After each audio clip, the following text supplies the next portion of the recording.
Shalom shalom. Uyu munsi ni kuwa kabiri, ni tariki enye z'ukwezi kwa munani 2026.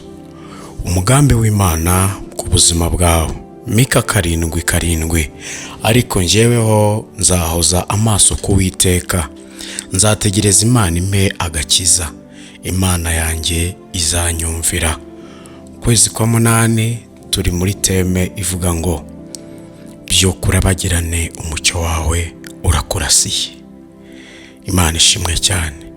Wakire kubyukana ingoga muri uku kwezi.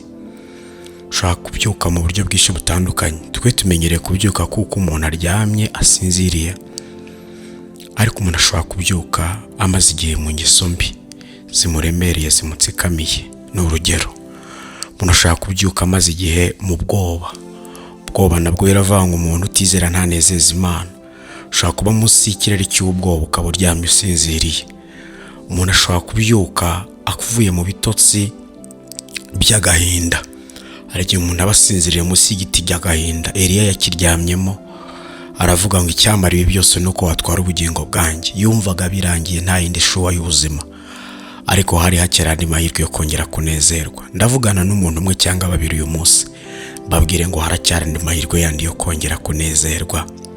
Nzahoza amaso yanjye ku Uwiteka, nzategereza Imana impe agakiza. Uku kwezi kwa munani Imana izakiza ubuzima bwawe. Hari ukuryama usinzirijwe n'uburwayi. Hari igihe umuntu aba amaze igihe ku gitanda cy'indwara, ugasanga niyo agenda arakigendana, niyo akora akazi aragikorana kubera ikisarere. Kavuga nindeka salary nzabahute, nindeka salary credit nzishyura gute, nindeka salary school fees y'abana, amashuri azishyurwa gute, inzu ruwaye y'inzu nzishyura gute. Ibyo byose ukajya ugendana igitanda cy'indwara. Ariko ku kwezi kwa munani turi mu masengesho mu gitondo saa 10, tuba turi live kuri YouTube. Zindukana natwe dusenge, turimo kwiyambura ibintu byose bituryamishije. Uyu mugabo yavuze ngo Imana yanjye izanyumvira. Imana yanjye izanyumvira. Ntabwo Imana yakumvira utavuze, bibasaba ngo umuntu avuge.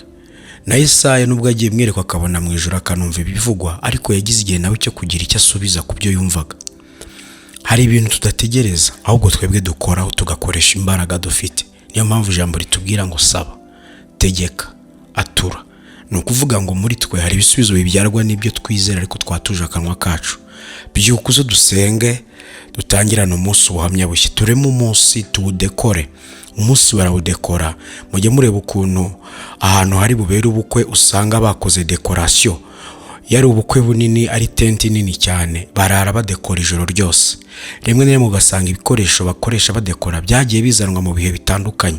Yari abadekorasiyo beza, batanga serivisi nziza. Imana izakurinda abadekorasiyo babi, kandi Imana izaguha abadekorasiyo beza. Abadekorasiyo rero beza bategura ibikoresho mbere kandi bakazana ibikoresho bya karite. Bakarara bakora ijoro ryose kugira ngo juste ubukwe buri buze kuba, cya ceremony iri buze gutwara isaha imwe cyangwa amasaha abiri ize kubisa neza cyane. Hari ugasanga bamaze amasaha arenga 48 bari gutegura. Imana ishimwe cyane. Niyo nzu yonyine njya mbona yubakwa umwanya umunsi umwe, bakayibamo umunsi umwe, ubundi bagakomeza ubuzima, kandi yatwaye imbaraga nyinshi cyane. Kuri uyu ubona rero bitwara imbaraga umuntu akora decoration, adekora tente, adekora sare nini. Ni nako n'umunsi tuwudekora mu masengesho. Ntibazakubeshye, umunsi utawudekoye mu masengesho usanga Satani yakudekoreye, yagushyirimo utudekorasiyo ashaka, tw'ibyago, tw'amakuba, tw'umubabaro, tw'igihombo, two gucika intege, two gusuzugurwa, gukorwa n'isoni, two kumwara, two kwiheba, ko gusubira inyuma, ko kudindira, ko guhomba, ko kwimwa amahirwe yawe, ko kwimwa umugisha wawe. Decorating umunsi yawe. Wake up in the morning and decorate your day in the prayers. Build it, make it, form it, shape it. Ubundi nurangiza uvuge ngo wow, umunsi wanjye nawe decoratinze. Imana ishimwe cyane. Hagai Mika komeza avuga ngo umwanzi wanjye we kunyishima hejuru, ningwa nzabyuka. hari n'igihe usanga umuntu yarasinziriye kubera kugwa, yaraguye kubera ikintu runaka. Hano dushaka kuvuga impamvu zituma abantu bagwa, ariko hari impamvu nyinshi. Hari impamvu nyinshi zigwisha abantu, kandi kugwa ntago ari ukubera umuntu aba ari umunyantege nkeya, biterwa n'ubutaka ageze hagenda. Nubona uri kugenda mu muhanda mwiza ugenda wemye cyangwa se ubasha kwigengesera, hari abagenda ku muhanda mubi bigoye no kuwugenderaho, nyamara bawugendaho, kandi iyo bawugenzeho byanga bikunda bageraho bagomba kugera. Ndakubwira iki rero mwene data, niba waragize igihe ugafeintinga ukagwa igihumure kubera ibyo ubonye mu rugendo, kubera ibyo wumvishe mu rugendo, please wake up. Ndakwinginze byuka, kuko umwanzi wawe ashaka kubona uryamye. Abantu bakunda inkuru yo kubona umuntu waryamye kuruta inkuru y'umuntu wabyutse. Abantu bakunda bene iyo nkuru. Uzarebe n'ibinyamakuru, ikinyamakuru nticyakora inkuru ku muntu uhagaze, gishaka umuntu wicaye cyangwa se uryamye kugira ngo kimukoreho inkuru. Buriya amasaha menshi tumara turyamye ntabwo ari umumaro kuruta ayo tumara tubyutse. Ku mubiri ni sawa, ariko mu mwuka hari kiba kigomba kuba. Gabanya amasaha uryama, wongere amasaha yo gusenga. Niba ushobora gufata umwanya munini uri kuri machine, uri muri research, uri kwiga ku isomo runaka, urimo kuhuza ubumenyi n'abandi bantu mukungurana ibitekerezo kugira ngo akazi se kagende neza, burya no mu mwuka birakenerwa, kandi ibyo nibyo byakabaye ibyambiye kuruta ibindi bintu byose ukora. Ibyo rero iyo ubikora neza ushobora kutabona impinduka ku kanya ubikoze, ariko gake cyane ko ibihingwa ngangurabukungu ntabwo bijya byera nk'inyanya. Bishobora gutwara imyaka myinshi, ariko iyo byeze umuntu abaho ubuzima ari umukungu nyine. Twajyaga tugira abantu bitaga abakungu, akungahaye ku bintu runaka, ugasanga ikawa yamuteje imbere n'ibindi bintu byinshi bitandukanye. So rero abantu benshi bakunda gusenga bagize ngo gusenga no gukora akazi k'ibiraka. Akazi k'ibiraka ni ahantu ujya ugakubita ikiraka cy'amasaha 2 bakakwishyura ukitahira. Ntabwo gusenga ari ukubita akazi k'ikiraka. Ibyo ni ukubura uko umuntu abigenza akagwa ku Mana. Ntidukwiriye kuba abantu basenga basa n'abagwa ku Mana. Dukwiye kubaka igicaniro kitazima, oruta, ukubaka igicaniro cya buri munsi. Shingira ku buryo ujya ugira igihe ukumva urashonje. Hari umunsi ugera ukumva ntushonje se? Niko hari igihe ugera ukumva ntabwo ukeneye ibyo kurya, waba ubeshye. Ushaka kutabirya ko wabaye busy, kuko wenda umubiri utameze neza, ariko buri gitondo igifu kirakubwira ngo nubwo waraye ngaburiye ndashaka kurya, kabe gatari ko nkabone. Hagera saa 6 ariko wamaye akantu gatoya, ndashaka ntegura lunch iri stronger kugira ngo ze kubasha gukomeza kumva nguwe neza nawe umererwe neza. Nutabikora kandi ndakurya igifu kirakurya, umugongo urakurya, urarwara umusinziro, urajya uvugana umusha kandi wabyutse neza. Izo ni imbaraga z'igifu kigutuyemo. No mu mwuka desem, mu mwuka yutagaburiye ikirere cyawe cy'umwuka mu gitondo byutse, hari ibindi bintu yabishize kukugaburira. Niyo mpamvu tugomba gusenya ibyo bicaniro. Kwezi kwa 8 ukabyuka ukarabagirana. Yesaya 60 niko havuga umurongo wa mbere ko 3 hakavuga ngo amahanga azagana umucyo wawe. Hari abantu bagona nayo kuko wabyutse. Hari bitangaza biza ku muntu kuko yabyutse. Hari amasezerano asohora kuko umuntu yabyutse. Hari agaciro umuntu agera kuko yabyutse. Hari izina umuntu agira kuko yabyutse. Atarabyuka bihora ari inzozi, bihora ari igitekerezo kiri aho ngaho. Gusenga ni nko guhumeka, nta muntu ujya ubika umwuka azahumeka.